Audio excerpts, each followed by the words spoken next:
Chapter 2. Dally was waiting for Johnny and me under the streetlight at the corner of Pickett and Sutton, and since we got there early, we had time to go over to the drugstore and the shopping center and goof around. We bought Cokes and blew the straws at the waitress and walked around eyeing things that were lying out in the open until the manager got wise to us and suggested we leave.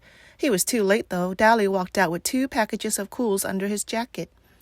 Then we went across the street and down Sutton a little way to the Dingle. There are lots of drive-ins in town. The Sociasts go to the Way Out and to Rusty's, and the Greasers go to the Dingo and to Jay's. The Dingo is a pretty rough hangout. There's always a fight going on there, and once a girl got shot. We walked around talking to all the greasers and hoods we knew, leaning in car windows or hopping into the back seats, and getting in on who was running away, and who was in jail, and who was going with who, and who could whip who, and who stole what and when and why. We knew about everybody there. There was a pretty good fight while we were there between a big 23-year-old greaser and a Mexican hitchhiker. We left when the switchblades came out because the cops would be coming soon and nobody in his right mind wants to be around when the fuzz show. We crossed Sutton and cut around behind Spencer's Special, the discount house, and chased 2 junior high kids across a field for a few minutes. By then, it was dark enough to sneak in over the back fence of the Nightly Double drive-in movie. It was the biggest in town and showed 2 movies every night, and on weekends 4, you could say you were going to the Nightly Double and have time to go all over town. We all had the money to get in. It only costs a quarter if you're not in a car, but Dally hated to do things the legal way. He liked to show that he didn't care whether there was a law or not. He went around trying to break laws. We went to the rows of seats in front of the concession stand to sit down. Nobody else was there except 2 girls who were sitting down front. Dally eyed them coolly, then walked down the aisle and sat right behind them. I had a sick feeling that Dally was up to his usual tricks, and I was right. He started talking, loud enough for the 2 girls to hear. He started out bad and got worse. Dallas could talk awful dirty if he wanted to, and I guess he wanted to then. I felt my ears get hot. Two-Bit or Steve or even Soda would have gone right along with him, just to see if they could embarrass the girls. But that kind of kicks just doesn't appeal to me. I sat there, struck dumb, and Johnny left hastily to get a Coke. I wouldn't have felt so embarrassed if they had been greasy girls. I might even have helped old Dallas. But those 2 girls weren't our kind. They were tough-looking girls, dressed sharp and really good-looking. They looked about 16 or 17. One had short, dark hair, and the other had long red hair. The redhead was getting mad or scared. She sat up straight and she was chewing hard on her gum. The other one pretended not to hear Dally. Dally was getting impatient. He put his feet up on the back of the redhead's chair, winked at me, and beat his own record for saying something dirty. She turned around and gave him a cool stare. "Take your feet off my chair and shut your trap." Boy, she was good-looking. I'd seen her before. She was a cheerleader at our school. I'd always thought she was stuck up. Dally merely looked at her and kept his feet where they were. "Who's gonna make me?" The other one turned around and watched us. "That's the greaser that jockeys for the Slash J sometimes," she said, as if we couldn't hear her. I had heard the same tone a million times. Greaser, greaser, greaser. Oh, yeah. I had heard that tone before too many times. What are they doing at a drive-in without a car, I thought, and Dallas said, "I know you 2. I've seen you around rodeos." "It's a shame you can't ride bull half as good as you can talk it," the redhead said coolly and turned back around. That didn't bother Dally in the least. "You 2 barrel race, huh?" "You better leave us alone," the redhead said in a biting voice, "or I'll call the cops." "Oh, my, Dally looked bored. "You've got me scared to death. You ought to see my record sometime, baby." He grinned slyly. "Guess what I've been in for?" "Please leave us alone," she said. "Why don't you be nice and leave us alone?"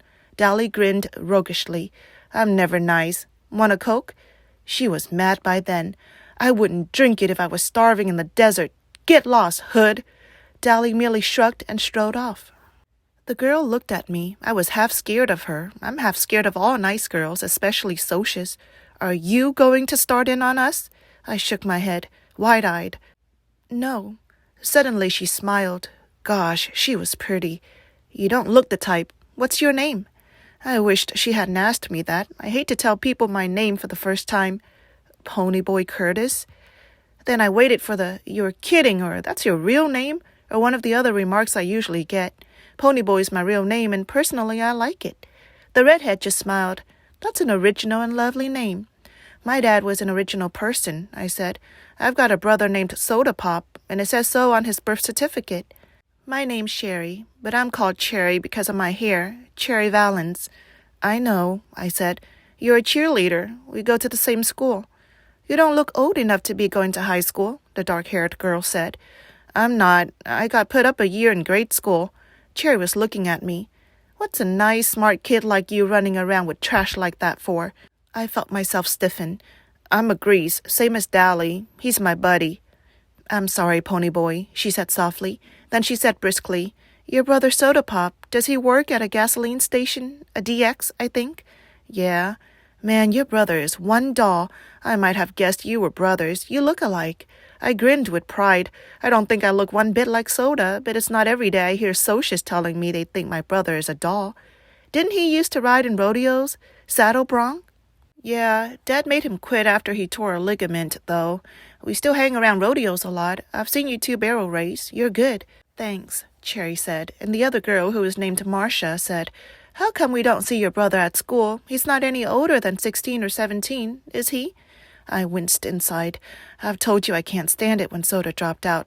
He's a dropout, I said roughly. Dropout made me think of some poor, dumb-looking hoodlum wandering the streets, breaking out streetlights.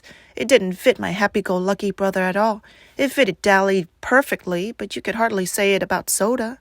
Johnny came back then and sat down beside me. He looked around for Dally, then managed to shy hi to the girls and tried to watch the movie. He was nervous, though. Johnny was always nervous around strangers. Cherry looked at him, sizing him up as she had me. Then she smiled softly, and I knew she had him sized up right. Dally came striding back with an armful of Cokes. He handed one to each of the girls and sat down beside Cherry. This might cool you off. She gave him an incredulous look, and then she threw her Coke in his face. That might cool you off, greaser. After you wash your mouth and learn to talk and act decent, I might cool off too. Dally wiped the Coke off his face with his sleeve and smiled dangerously. If I had been Cherry, I would have beat it out of there. I knew that smile. Fiery, huh? Well, that's the way I like him. He started to put his arm around her, but Johnny reached over and stopped him. Leave her alone, Dally. Huh? Dally was taken off guard. He stared at Johnny in disbelief. Johnny couldn't say boo to a goose. Johnny gulped and got a little pale, but he said, You heard me. Leave her alone. Dallas scowled for a second. If it had been me, or Two-Bit, or Soda, or Steve, or anyone but Johnny, Dally would have flattened him without a moment's hesitation. He just didn't tell Dally Winston what to do. One time in a dime store, a guy told him to move over at a candy counter. Dally had turned around and belted him so hard it knocked a tooth loose. A complete stranger, too. But Johnny was the gang's pet, and Dally just couldn't hit him. He was Dally's pet, too. Dally got up and stalked off, his fists jammed in his pockets and a frown on his face. He didn't come back. Cherry sighed in relief. Thanks, he had me scared to death. Johnny managed an admiring grin. You sure didn't show it. Nobody talks to Dally like that. She smiled. From what I saw, you do. Johnny's ears got red. I was still staring at him. It had taken more than nerve for him to say what he'd said to Dally. Johnny worshipped the ground Dallas walked on, and I'd never heard Johnny talk back to anyone, much less his hero. Marcia grinned at us. She was a little smaller than Cherry. She was cute, but that Cherry Valens was a real looker. Y'all sit up here with us. You can protect us. Johnny and I looked at each other. He grinned suddenly, raising his eyebrows so that they disappeared under his bangs. Would we ever have something to tell the boys? His eyes said plainly. We had picked up 2 girls, and classy ones at that. Not any greasy broads for us, but real socias. Soda would flip when I told him. Okay, I said nonchalantly. Might as well. I sat between them, and Johnny sat next to Cherry. How old are y'all? Marcia asked. 14, I said. 16, said Johnny. That's funny, Marcia said. I thought you were both 16, Cherry finished for her. I was grateful. Johnny looked 14, and he knew it, and it bugged him something awful. Johnny grinned. How come y'all ain't scared of us like you were Dally? Cherry sighed. You two are too sweet to scare anyone. First of all, you didn't join in Dallas' dirty talk, and you made him leave us alone. And when we asked you to sit up here with us, you didn't act like it was an invitation to make out for the night. Besides that, I've heard about Dallas Winston, and he looked as hard as nails and twice as tough, and you two don't look mean. Sure, I said tiredly. We're young and innocent. No, Cherry said slowly, looking at me carefully. Not innocent. You've seen too much to be innocent, just not dirty. Dally's okay, Johnny said defensively, and I nodded. You take up for your buddies no matter what they do. When you're a gang, you stick up for the members. If you don't stick up for them, stick together. Make like brothers. It isn't a gang anymore. It's a pack. A snarling, distrustful, bickering pack like the Socias in their social clubs or the street gangs in New York or the Wolves in the timber. He's tough, but he's a cool old guy.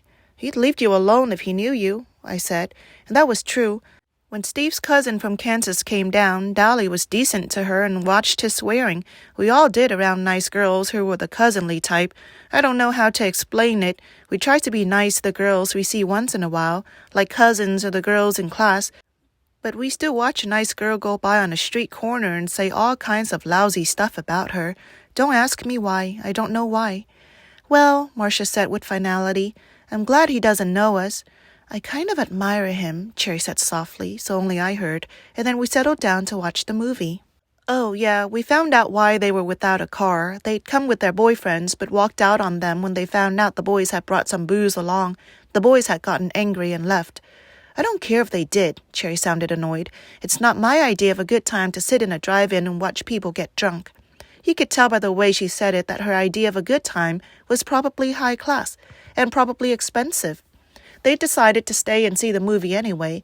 It was one of those beach party movies with no plot and no acting, but a lot of girls in bikinis and some swinging songs, so it was all right. We were all four sitting there in silence when suddenly a strong hand came down on Johnny's shoulder and another on mine, and a deep voice said, Okay, greasers, you've had it.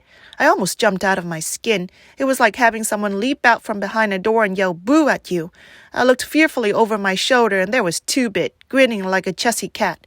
Glory, Two-Bit, scare us to death. He was good at voice imitations and had sounded for all the world like a snarling Soc. Then I looked at Johnny. His eyes were shut and he was as white as a ghost. His breath was coming in smothered gasps. Two-Bit knew better than to scare Johnny like that. I guess he'd forgotten. He's kind of scatterbrained. Johnny opened his eyes and said weakly, Hey, Two-Bit. Two-Bit messed up his hair. Sorry, kid, he said. I forgot. He climbed over the chair and plopped down beside Marcia. Who's this? Your great-aunts? Great-grandmother's twice removed, Cherry said smoothly. I couldn't tell if Two-Bit was drunk or not. It's kind of hard to tell with him. He acts boozed up sometimes, even when he's sober. He cocked one eyebrow up and the other down, which he always does when something puzzles him or bothers him, or when he feels like saying something smart. Shoot, you're 96 if you're a day. I'm a knight, Marcia said brightly. Two-Bit stared at her admiringly. Brother, you're a sharp one. Where'd you two ever get to be picked up by a couple of greasy hoods like Pony and Johnny? We really picked them up, Marcia said. We're really Arabian slave traders, and we're thinking about shanghaiing them. They're worth 10 camels apiece at least. 5, Two-Bit disagreed. They don't talk Arabian, I don't think. Say something in Arabian, Johnny Cake. Oh, cut it out, Johnny broke in. Dally was bothering them, and when he left, they wanted us to sit with them to protect them. Against wisecracking greasers like you, probably. Two-Bit grinned, because Johnny didn't usually get sassy like that. We thought we were doing good if we could get him to talk at all.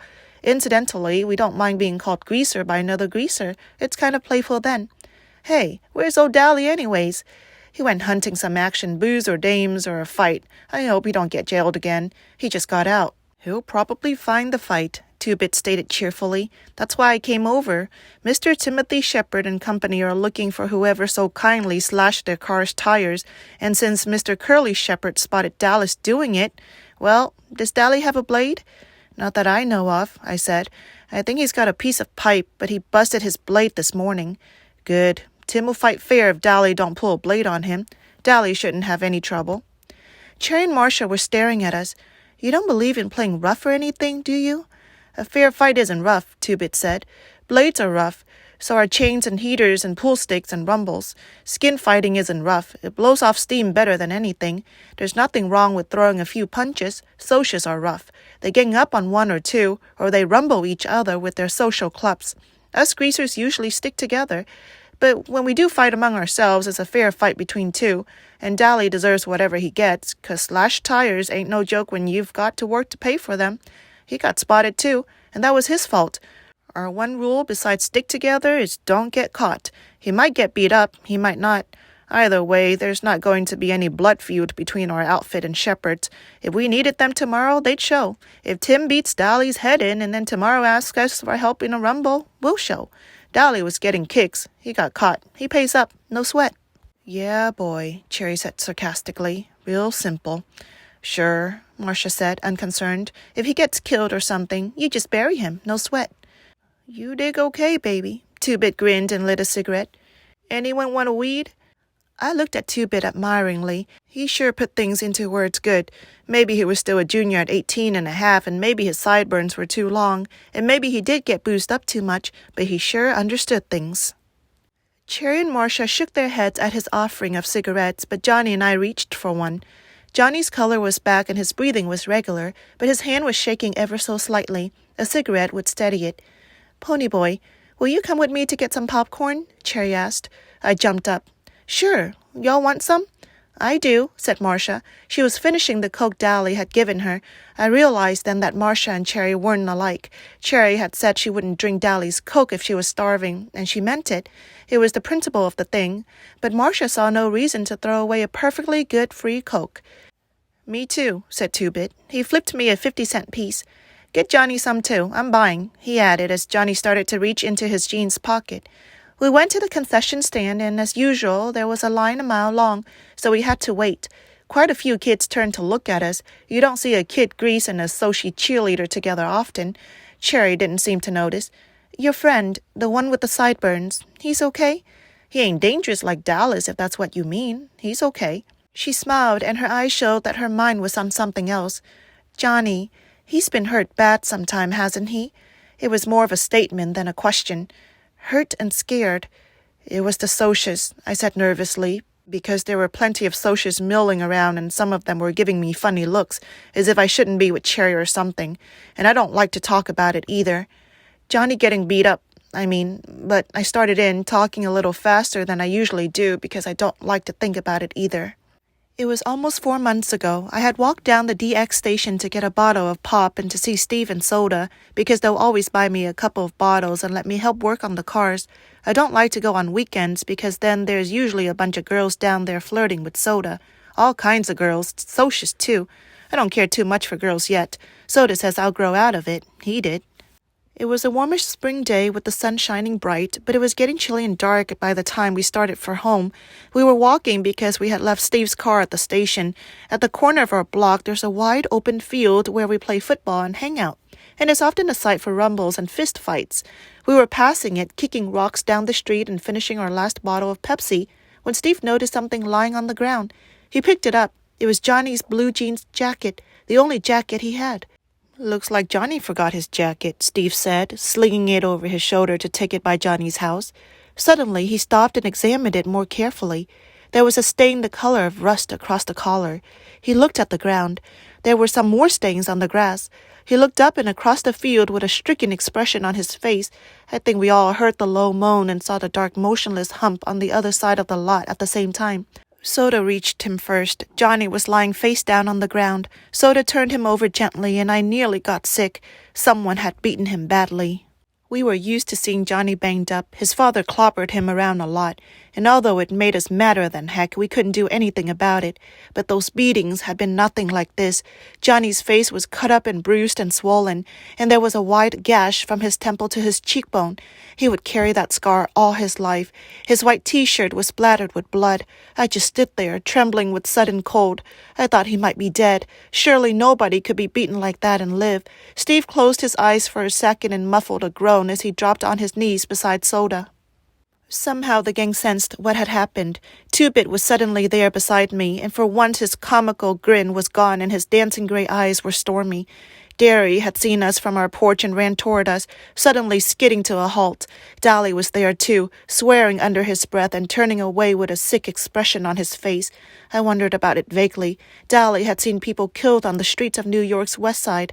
Why did he look sick now? Johnny? Soda lifted him up and held him against his shoulder. He gave the limp body a slight shake. Hey, Johnny Cake.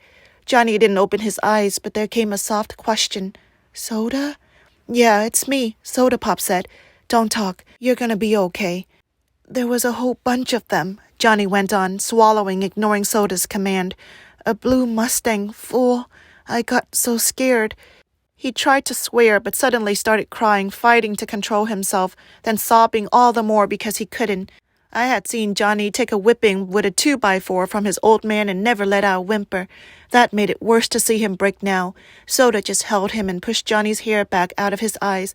It's okay, Johnny Cake. They're gone now. It's okay. Finally, between sobs, Johnny managed to gasp out his story. He had been hunting or football to practice a few kicks when a blue Mustang had pulled up beside a lot. There were 4 Socias in it. They had caught him, and one of them had a lot of rings on his hand. That's what had cut Johnny up so badly. It wasn't just that they had beaten him half to death. He could take that. They had scared him. They had threatened him with everything under the sun. Johnny was high-strung anyway, a nervous wreck from getting belted every time he turned around and from hearing his parents fight all the time. Living in those conditions might have turned someone else rebellious and bitter. It was killing Johnny. He had never been a coward. He was a good man in a rumble. He stuck up for the gang and kept his mouth shut good around cops. But after the night of the beating, Johnny was jumpier than ever. I didn't think he'd ever get over it. Johnny never walked by himself after that. And Johnny, who was the most law-abiding of us, now carried in his back pocket a 6-inch switchblade. He'd use it, too, if he ever got jumped again.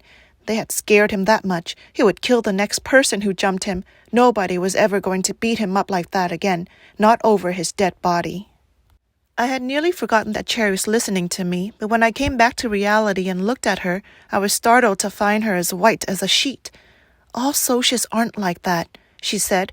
You have to believe me, Ponyboy. Not all of us are like that. Sure, I said. That's like saying all you greasers are like Dallas Winston. I'll bet he's jumped a few people.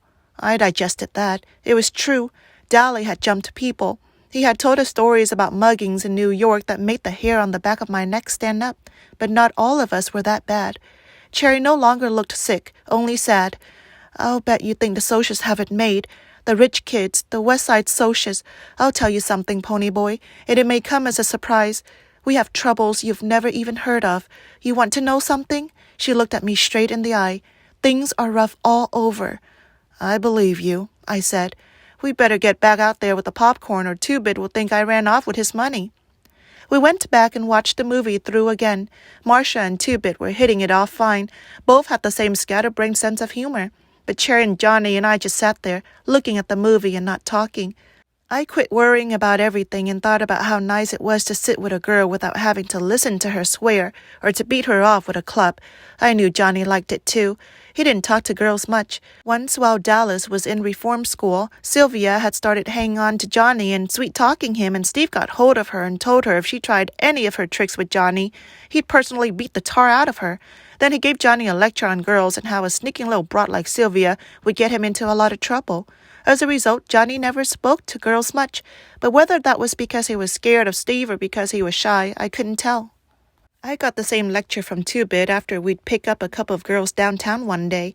I thought it was funny because girls are one subject even Derry thinks I use my head about. And it really had been funny because Two-Bit was half-crocked when he gave me the lecture. And he told me some stories that about made me want to crawl under the floor or something. But he had been talking about girls like Sylvia and the girls he and Dally and the rest picked up at drive-ins and downtown. He never said anything about Soci girls. So I figured it was all right to be sitting there with them, even if they did have their own troubles. I really couldn't see what Socias would have to sweat about. Good grades, good cars, good girls, Madras and Mustangs and Corvairs. Man, I thought, if I had worries like that, I'd consider myself lucky. I know better now.